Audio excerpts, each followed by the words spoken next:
Capricorn, hi, welcome to your read for the second week of December. We are going to be looking at the tarot. I have the charts pulled up and we will pull a oracle card for you here at the end. These are general reads, so take what resonates and leave the rest for everybody else, right? If you'd like a personal read, feel free to reach out to me via email. The link is in the description to my email. If you'd like to follow my social media, that's on there for you too as well. So let's go ahead and see what the cards have to say for the Capricorn this week. Let me move this chart here into Capricorn. All right. You got the moon in your first house here, and it's going to be transiting across Venus and Pluto. Look at that. And it's going to be taking over Saturn in your house of possessions. Queen of Swords. Very strong for you, Cappy, here. The first card is always the strongest card. Here we have the Queen of Swords. You're cutting a situation out of your life. Oh, and the King of Swords. Is this you cutting? The King of Swords is being challenged. Possibly a partner that you've been with for a while. You're here about doing a lot of work and not seeing some sort of end result here.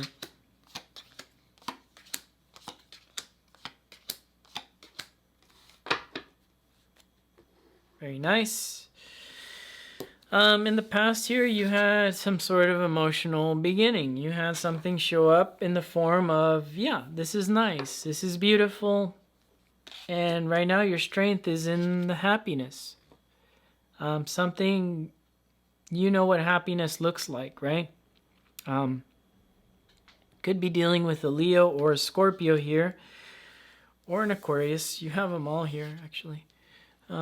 Except the earth signs. Oh no, you have a Page of Pentacles there. But death is showing up here for what you need to know, that something's ending between this Queen of Swords and King of Swords.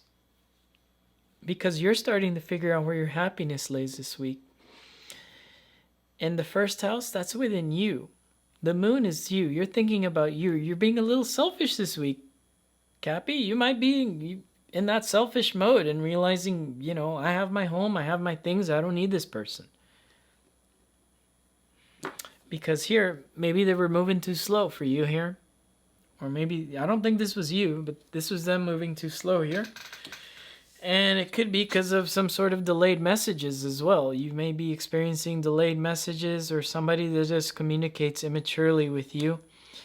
I feel like you need to communicate with this person, is how this card is showing up on the spread, is that you need to communicate to them and give them the messages that you want this dream of building something, and see what they do with it.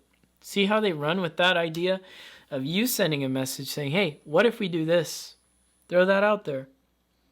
And why did I say throw out there? Because Jupiter, right now he's in Aquarius, but he's going to be sliding over into Pisces. And when it slides over into Pisces, I feel like that is the sense of finding truth in things. And if you're stuck in something that seems emotional, that seems good, but you're not seeing some sort of end result there, like that can get kind of like tight. And especially with the death card showing up around all of these cards, saying that there needs to be some sort of dynamic change. And here for the outcome is that 5 of Wands. This is a proving grounds for you. This is not some sort of conflict, but it is some sort of test. Relationships might be being tested this week. With the moon, forget the moon. I already talked about that, but we got Venus and Pluto, and that's going to be like definitely protect your heart situation coming up for next week, right? When we get into the 19th, that is definitely a retrograde situation. You don't want to get in new relationships as well. That might end up in disaster. Not sure, right? I don't really like telling people they shouldn't start new things during the Venus retrograde, because some people like it's about time, right? But I don't know, people suggest don't do it. Just from my clients that been together, in a Mercury retrograde, or sorry, not Mercury retrograde, but Venus retrograde, I've actually seen some success with that. So I'm not gonna pull the rug out under that, but I'd suggest don't do it. And with this Five of Wands here, this is a proving grounds to really figure out if the person that's in your space right now is going to work here for the long run, right? Because you have Saturn sitting in the second house. So, like, are you tying your possessions with this person? Are you living with this person?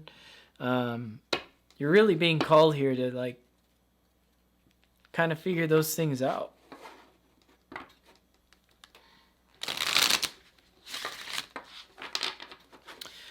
Right now, your happiness, where's your happiness going to be? It's going to be in the 8th house, and I call that the black hole. It's going to be about changing the dynamic of a relationship that's not working, or it's either stuck.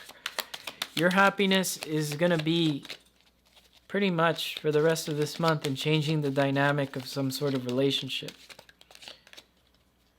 And I hope it changes. I hope it changes for the good here, because you know what happiness looks like here. Let's see. Serendipity. Yeah, and it's funny because you're the first sign that I mentioned that not always getting together with somebody in a relationship during the Venus retrograde is a bad thing. Not always. But I feel like some of you might be experiencing serendipity, and maybe you may have something that changes the dynamic during this Venus retrograde. The relationship might change in dynamic. For some of you, you're going to have to protect your heart about this change, because I get Pluto here, and that is that there is a change. There is a big sense of change. And you guys have known that that's coming for a while, actually, because if you go back to the past couple reads, oh, and thank you for the last read that you guys blew up my video, Cappy, but there is the sense of that it's changing for you here, and that you're seeking something to build here, and that you guys are making some sort of goal here. If I were to look all of these cards in this row, it would be that you're moving forward with yourself and building something in the physical. Second house. You're building something in the physical so that you can give back to the community as well, as the way I see it. Why do I want to say community? Well, there's three people there. There's the architect, an engineer, and I believe that is the priest.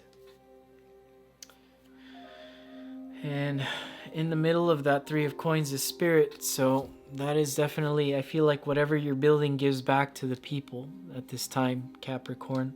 Whatever you're doing is blessed now. And so yeah, there's going to be a dynamic change and serendipity. You know, I feel like if you feel like you're connected with somebody during the Mercury, I keep saying Mercury retrograde. If you're connected with somebody during the Venus retrograde, I feel like it might be positive. Don't be all in your head about like the superstitious stuff. I feel like for the Capricorn, there just has to be some sort of dynamic change, and that's not relying on the universe's timing or the planet's timing. I feel like that has to happen. So some of you might agree with that don't worry about what the planets are doing. If the dynamic has to change now, this is the time. This is the best time to change it, especially for you, Capricorn. So, anyways, that's all I got for you. It was a short one, and I will see you guys again next week. Bye, Capricorn.